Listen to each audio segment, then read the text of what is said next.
First responders, what is the worst injury you have seen that was caused by the stupidest and most easy to avoid event? I was a firefighter and we were called to a vehicle fire at midnight in a rural area. We get there and sure enough there was a pickup truck fully engulfed. This wasn't the usual engine compartment fire. The whole truck was roaring. I was with the nozzleman at the time on my engine, which meant my job was to be the guy spraying water on the fire. As I got closer to the pickup, I noticed a god-awful smell. I was relatively new, so I couldn't place it, but just knew it was putrid. My heart immediately sunk when I remembered there was a missing girl case in our area. People often stash evidence inside cars and burn the whole thing to get rid of evidence. Guns, clothes, even bodies. As I'm putting out the fire, I'm dreading what I'll find. Something was in the truck bed. The fact that the truck's owner wasn't on scene made me more nervous. Fast forward and the fire's out. Turns out the truck bed was filled dozens of pumpkins. Thankfully no bodies, but we had no idea where the driver was. A few days later we heard from the cops that just before we arrived at the fire, a lone guy showed up at the area with massive, full body burns. Turns out that as this guy was driving his pumpkins to a nearby farmer's market, he hit something in the road. His gas gauge went to empty and he smelled gas coming from his truck. The hero of the story crawled under his truck to assess the damage and used the only light source he had, a Bic lighter. Someone saw the fire and drove him to the air. Some separate passerby was the one who actually called in the fire. TLDR, if you think you have a gas leak, don't use a lighter as your light source. Some guy decided kicking a running mower blade that was jammed up was a great idea. He was nice enough to bring his foot in though, in a cooler full of beer. My boss's husband was mowing the lawn when the blades got jammed. Decided to unclog it with his bare hand. Lost the tips of all of his fingers.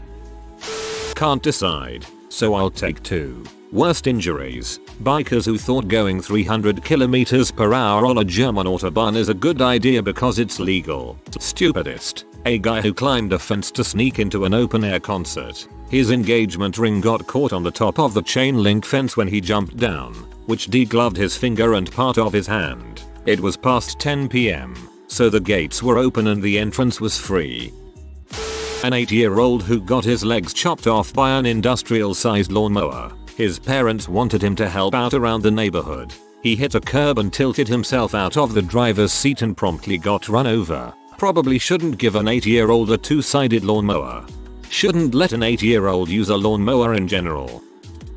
I work in a hospital. There's a lot of stupid crap I have seen. Climbing things and falling off them in a big one. Skateboarding without helmets. I know helmets look embarrassing when skateboarding, but a guy came off his board and was in an induced coma for a week after cracking his head open FFS. My mom nearly died because she wasn't wearing a helmet while biking. Seeing my dad on his hands and knees screaming desperately into my mom's ears trying to wake her up was the best helmet SAR that 5-year-old me ever got. There was an SUV full of teenagers driving down the highway in busy traffic.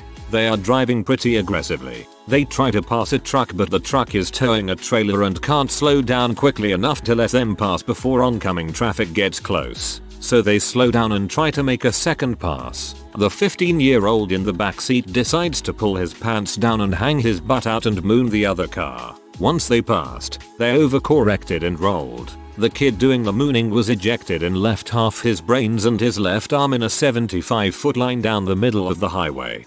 75-foot line down the middle of the highway. I didn't invent the phrase meet crayon for road accidents, but this was the first in this thread that reminded me of it. It's grim as frick.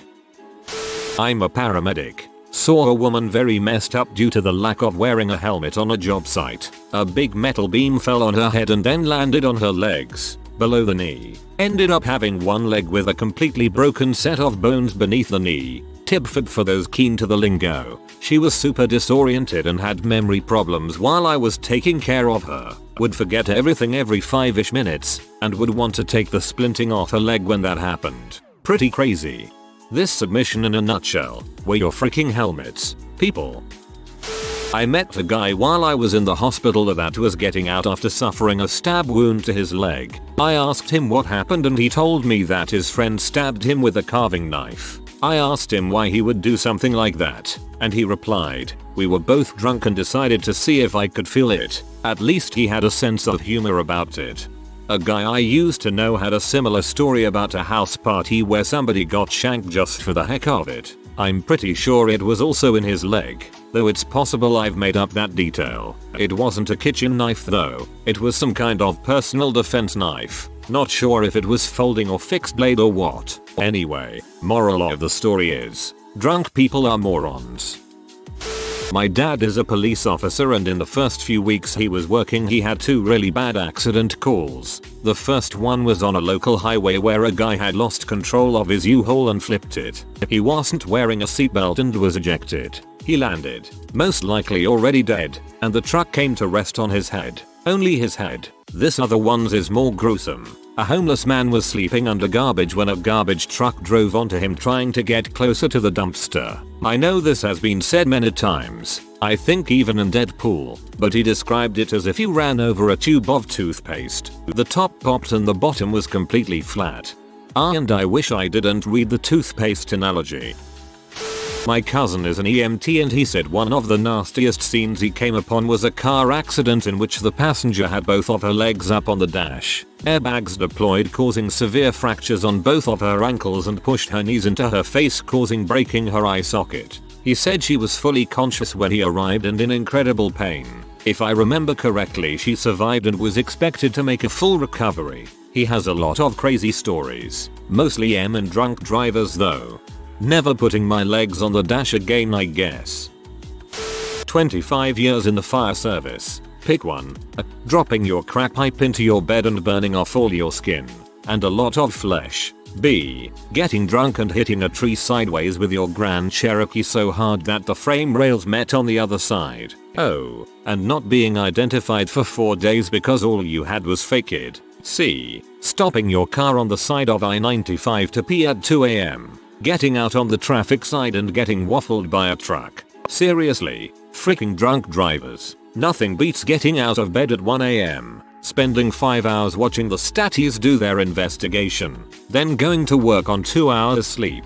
Here's one from within the last year that I didn't have to deal with directly. Some butthole walked into traffic for a suicide at 5 AM on 95 in Greenwich. CT. Got himself flattened, but the trucker didn't notice, and traffic kept running him over until 9. I went over the smear around 6:30 and noticed the clothes everywhere. 4 hours of the NYC commuter rush hour drove over that guy's carcass.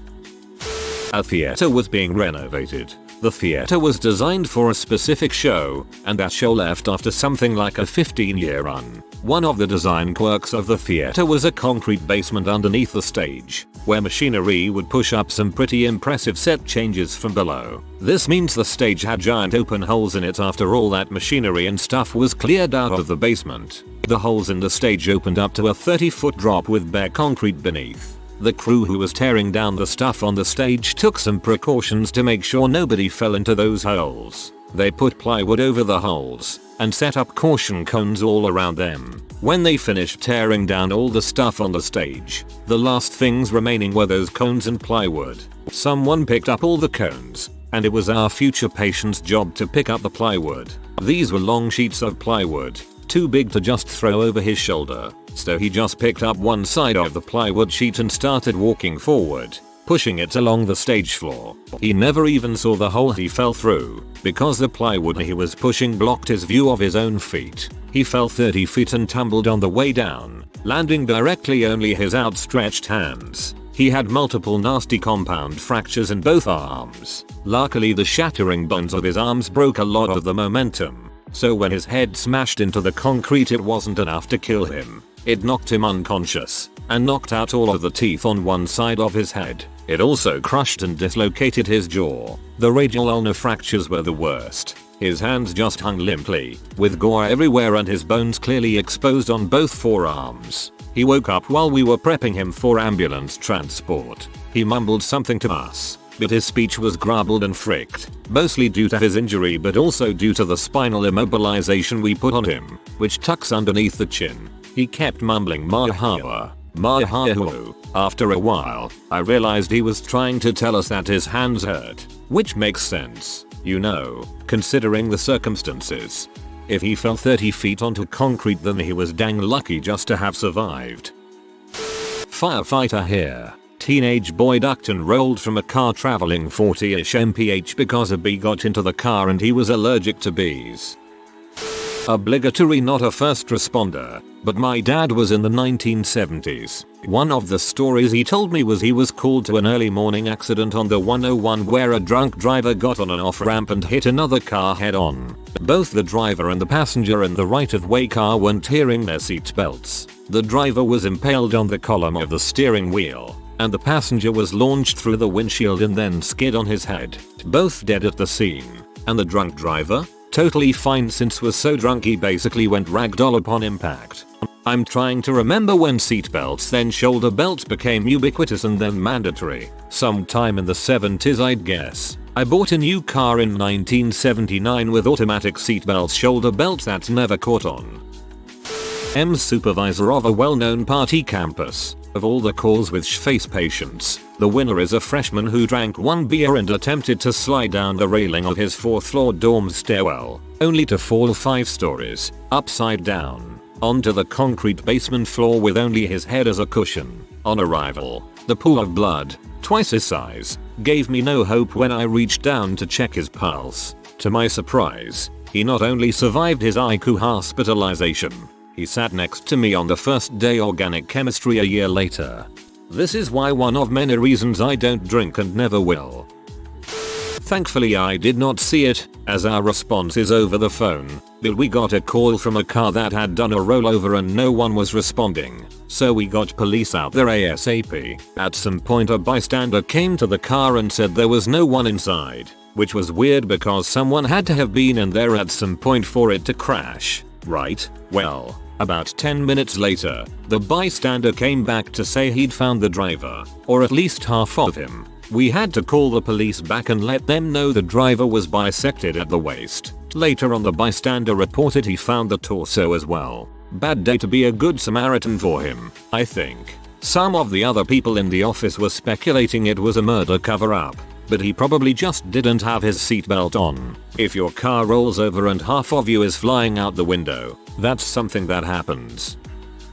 I'm not really a first responder, but I was actually just thinking of this the other day. I know a family in my small town that recently lost their son in a car accident. The son and his girlfriend were just driving around late at night on the roads around their farm that they have driven on hundreds of times. They got to talking or something and he missed a turn, having to swerve and tipping his truck over. He wasn't wearing his seatbelt, so he was thrown out the window and smashed by the truck, killing him instantly. His girlfriend was wearing her seatbelt and didn't even have a scratch on her. The truck itself was totally drivable. It was kind of dented on the side that it was landed on, but a little hammering out and you wouldn't even know this car was in an accident. But yet he was killed. Moral of the story, wear your seatbelt. Responded to a young guy that fell out of the shower when he slipped. He impaled a wooden toilet plunger into the side of his chest underneath his armpit. It was literally halfway down the wood into his body. Dude was standing in the living room when we got there, plunger and all. How he was alive I did not know. Our mouths were open after going in the home. Had to put him sideways on the stretcher in a position of comfort. Poor guy was just showering. I was skimming, saw shower, slipped, and toilet plunger and was expecting it to have gone up his butt accidentally, but this was worse than a colon puncture.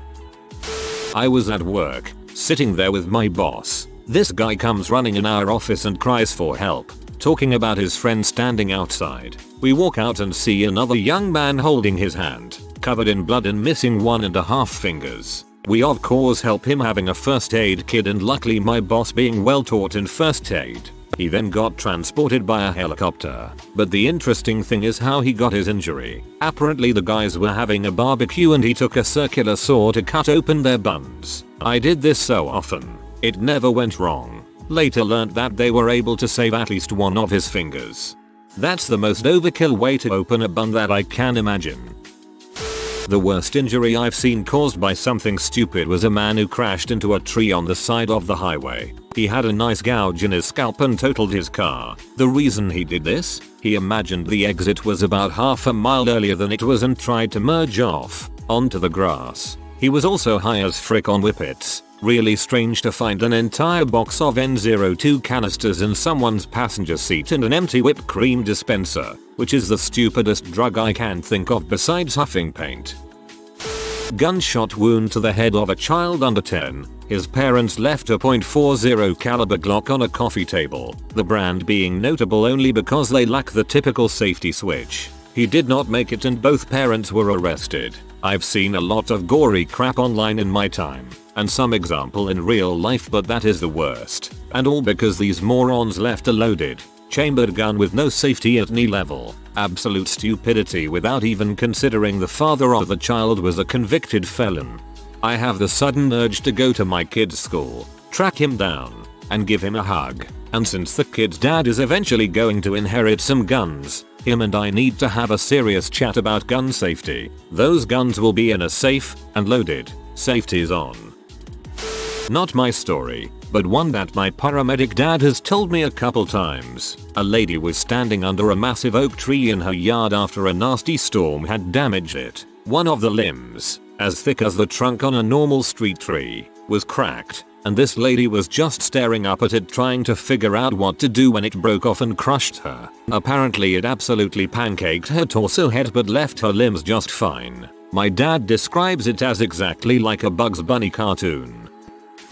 Dude's too neglected, underfed, unneutered large pit bulls were fighting over the unspayed female dog. Dude stepped in the middle and had his bottom lip entirely removed to the gum line. He was also on a lot of blood thinners. He then pulled his concealed carry weapon and shot the dog, hitting it the stomach. I felt so bad for that dog for being owned by a freaking moron. It's his fault his dog died. I picked the dude's lip up off the ground and packaged it for transport. Dude bled all the freaking way to the level I trauma center an hour away. We ran out of absorbents and had to use quick clot to get the bleeding stopped. Blood was running out the back of the ambulance.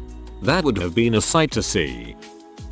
Former paramedic saw a man lose his life after falling 12 feet. 12 feet ain't that high, but when you land wrong, instant death. If you work at any height, wear a harness.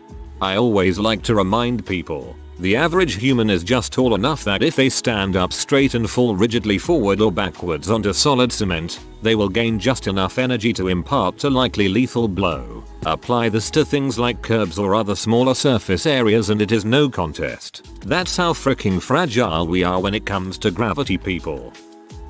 I'm a cop. About 4:45 in the morning we get a call of a burglary in progress. Now, we get off at 6:30 and have a whole night of paper to write before we go home. So we weren't exactly stoked to do this. Anyways, I get there first and the two occupants come running out and say a dude was trying to break in and smashed a window to do it, so they ran. I'm thinking active burglary in progress, so I get my buddy rolling code 3 in case this turns sideways. We get the house surrounded and decide, well frick it, we got to approach somehow. We look through the fence and see what looks like a person laying on the ground. We make entry into the backyard and sure enough, there's a person laying on the ground right by the rear door. Only now we can also see shattered glass and a massive amount of blood. We push into the backyard and the guy is clearly dead. Medics on scene confirmed it. After further inspection, we realize that this clown broke the window and sliced his arm deep right where your bicep meets your forearm. He then walked from that location to the rear door and tried to enter there for a long time by how much blood was pooled on the ground and on the door. He ended up dying face up, spread eagle right by the door. The homeowners had no idea who he was. I ended up going home before the whole thing was wrapped up, and I never got confirmation on anything. But our best guess was this knucklehead was so high on M he thought that this house was his and ended up smashing the window trying to get in when he couldn't open the door, cut himself and just died. I'm a cop. Scatter. My Phil is a firefighter, but the area mostly is car accidents. So many people have their lives ruined by speeding or driving drunk. So many. 911 call for a guy with abdominal pain. Find out the guy had shoved an egg up his butt for sexual pleasure. After he had concluded his self-love, he couldn't extract the egg. He grabs a spoon and tries to break the egg to get it out. This really happened. Dude cuts open his rectum and eventually dies from complications. All to save $50 on a reusable vibrating egg.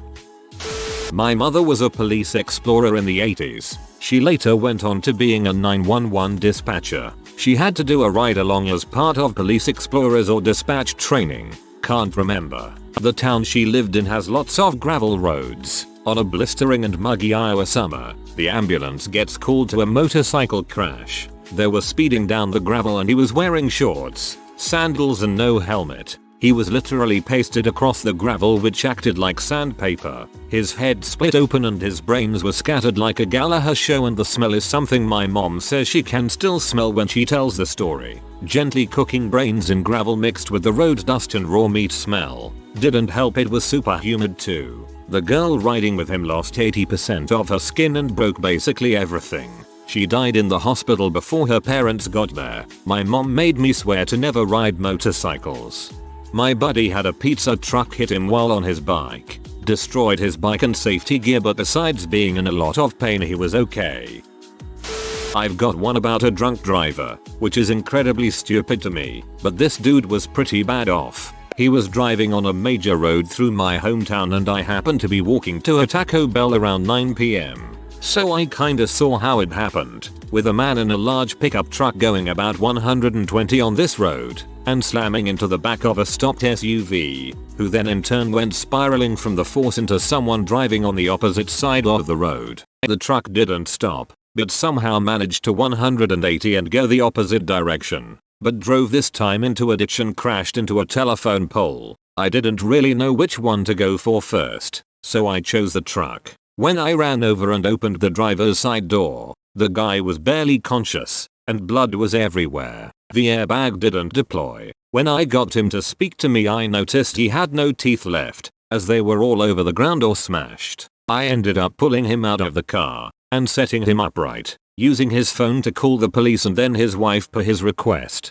I was 16 at the time with no phone of my own. Upon re-inspecting the car is when I noticed all of the alcohol spread out. Could kind of catch it on his breath, but I was taken aback by the blood, I guess. I didn't really stick around too much longer after the fire department and professionals got there, but I heard of it on the news later on. No one else was hurt to my knowledge, other than the guy. A real miracle, as the SUV had a baby on board sign from what I remember. No matter what, never drink and drive. Personally speaking, as a stupid person, I nearly cut a chunk of my hand off because I was cutting carrots on a mandolin without using the guard. I still have a scar and I haven't touched the dang thing since. Not a first responder, but this reminds me of that one YouTuber that stuck his head in a microwave and then filled it with cement. Like literally, what did he expect to happen? Did he even know how cement works? That it hardens? Anyways, it was a waste of time for the first responders in my opinion. Had that guy been smarter, the first responders could have had actually saved the life of someone who actually needed help rather than someone who self-inflicted pain upon themselves. As soon as someone is described as a YouTuber, I instantly assume they're not all that bright.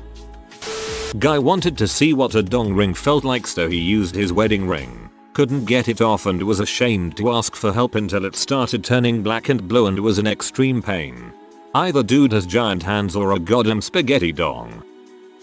Rolled up on a guy that had oven cleaner burns on his arms from the shoulder down. He has schizophrenia and forgot to take his meds. He took oven cleaner, rubbed them on his arms, sat in his recliner for 2 hours, then called 911. All we could do is flush his arms with saline and dry bandage him before taking him to the hospital. People are crazy. Well, guy is schizophrenic.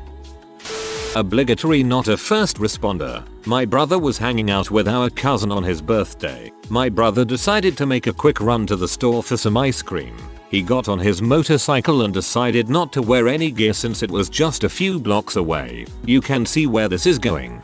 He lived in St. George, Utah at the time. A popular activity there is sand duning. Part of doing that is lowering the air pressure in the tires. The motorcycle he took had tires like this. He was going downhill when the motorcycle flipped forward, launching him forward. Luckily, he was thinking quick enough to cover his head with his arms. His forearms got horrendous road rash. Bits of glass and asphalt had to be picked out, which was the most painful part according to him. He also landed on his knee and skinned it clear to the bone. He only had a couple scratches on his head, but his arms and right knee were messed up. A passerby saw it, called an ambulance, and luckily one was nearby so he didn't have to wait long. To this day, he has big pink patches on his arms and his right knee is a little weaker than the other. Moral of the story, even if it's just a couple blocks in town, always wear proper gear. Also, check the air pressure in your tires all the time. I was waiting for the bus when I watched an accident happen. Woman waiting at a light has her vehicle rammed into by a woman who was doing her makeup. The vehicle got hit was a large SUV and the vehicle that was hitting was a small sports car. So the hitting vehicle basically ran under the other vehicle, which meant makeup lady got her face gashed up pretty bad by the bumper of the SUV. Like, there was a flap of skin hanging off. I've taken off my hoodie and I'm trying to staunch the blood and get her away from the possibly leaky vehicle when another voice starts coming from the car. The woman had her kid in the car. I should note the occupants of the SUV were largely uninjured, so I have to go back in and gather this woman's child, who, when I got her out, proceeded to puke all over me. Not sure why, but at least I was headed home anyway. I was called as part of the investigation into her reckless driving charge. If you are new to the channel, you can subscribe. I publish new videos every day. Until then, check another video.